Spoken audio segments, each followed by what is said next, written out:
Hello and welcome to Learn Grammar Through Stories. Who took the cake?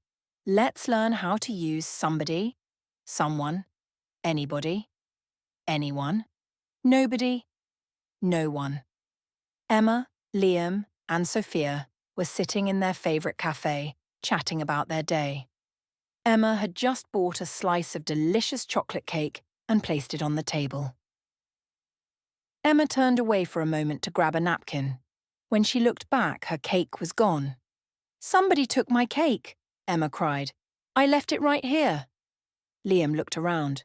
"Are you sure?" "Maybe someone moved it by mistake." Sophia frowned. "Let's ask the waiter. Maybe someone who was near our table saw something." Emma sighed.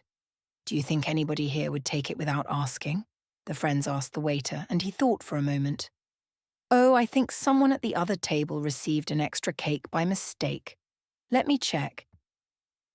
A few minutes later, the waiter returned with Emma's cake. "Somebody took it, but it was an accident. They thought it was theirs." Emma laughed. "Well, I'm just happy to have it back." She picked up her fork and said, "Now, nobody take it this time." Grammar explanation.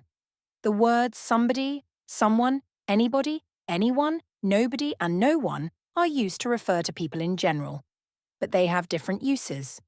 Let's take a look. 1.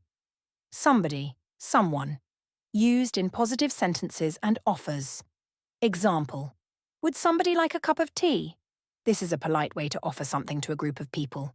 Someone is knocking on the door. 2. Anybody, anyone, used in negative sentences and questions. Example: did anyone see what happened?